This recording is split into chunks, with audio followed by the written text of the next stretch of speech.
it's Dad. Welcome to the Gaming with Dad show. Today we are looking at Life Bubble for the Nintendo Switch. Boy, I really thought that was Bubble Life, which would have focused around the troubles of dealing with a severe illness that you had to spend your life in a bubble. But I guess this is Life Bubble. Presently on sale for $3.99, regularly $7.99. That sale is good through May 17th, 2024. So, hey there, astronaut! Be ready to go on your biggest space adventure. Embark on an exciting journey to explore new planets, collect valuable resources, and rescue lost astronauts. Your mission is to expand your life bubble across the planet and repair your ship to continue your adventure into the unknown. Okay, originally released April 26th, 2024, single system adventure strategy other from Cubic Games, rated E10+, supports all three play modes. It is only 353 megabytes on that memory card, so extremely space conscious and friendly. And it's in English, French, German, Italian, Japanese, Portuguese, simplified Chinese, Spanish, and traditional Chinese. So it covers all of the languages. So yes, this is a kind of resource management game. You go, you chop wood, you mine, you fish, you chop down mushrooms to get fiber, you break up rocks for crystals and other minerals, and then you use them to expand your life bubble. That is the gameplay in a heartbeat. Graphically, Cubic has a really good track record of making visually attractive games, and this one isn't all that different. And I look, it's bright, it's colorful. I like some of the monster designs that they have, and they've done a really, really solid, nice job building out the graphics here. And because of that, I'm going to give graphics a 17.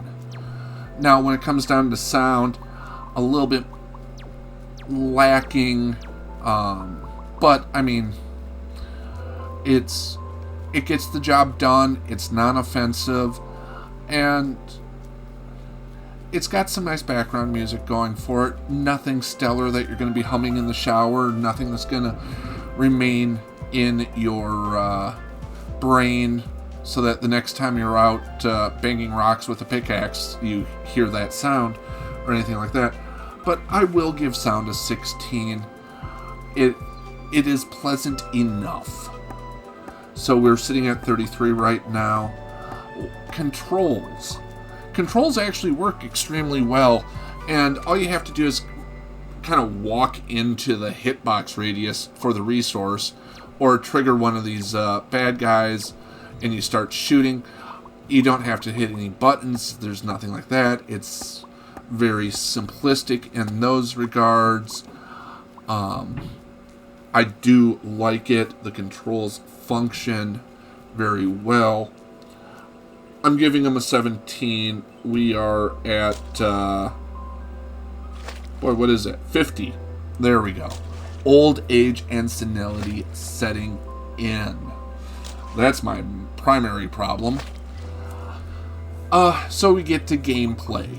Once again, you expand your bubble by collecting resources, building stuff, feeding those resources into the little repository off there to the left there that I just walked by.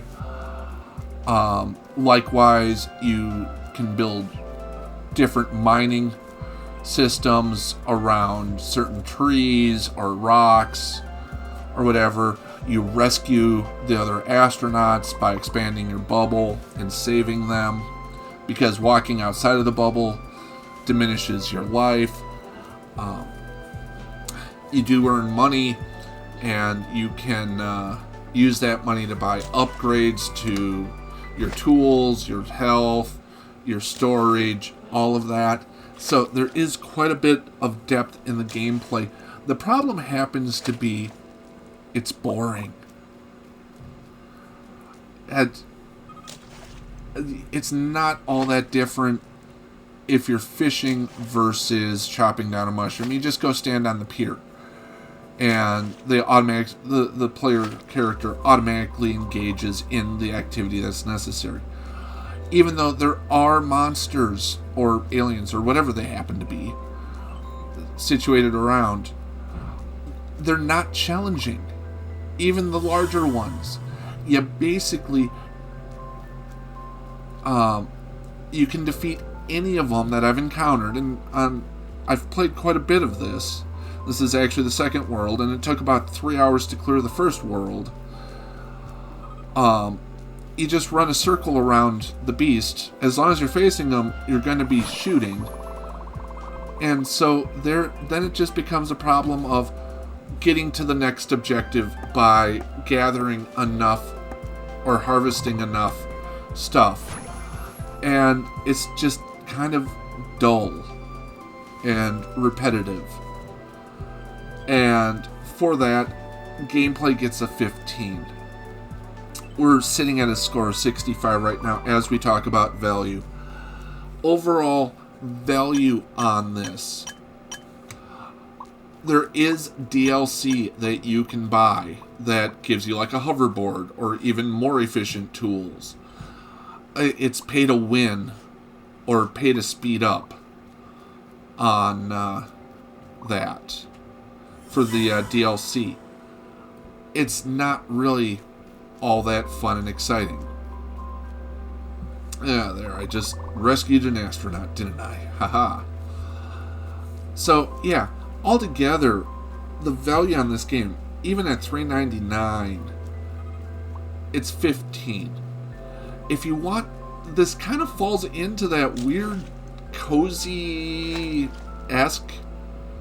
kind of game. It's not really like Animal Crossing. You actually do have some. When you're fishing, you've got to time your fishing properly. That's how most of them work. I would have liked to have seen a little bit more depth in the gameplay, which would then derive a little bit more challenge and value out of the offer.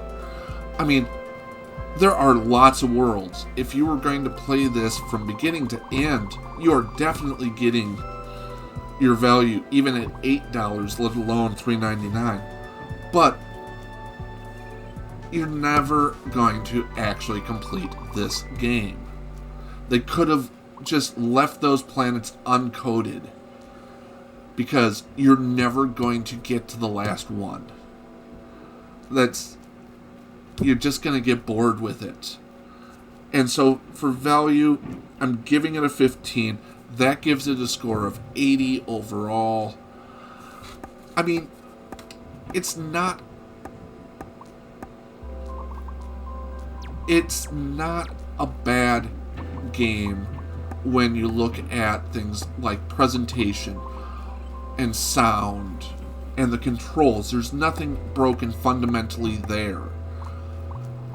It's just, I mean, here I am. I'm going to take on 4 of these guys, and they are never going to hit me. There's just no challenge to it. And that's the problem. That said, it still gets a B. There are worse things you can spend your money on. Trust me, there are definitely worse things you can spend your money on, even in the eShop. I'm not talking about what you might spend your money on down at Hennepin Avenue in Minneapolis. So, have yourself a great one. We'll talk to you later. Bye-bye. Got some videos here, as well as a subscribe button. Make sure to click that.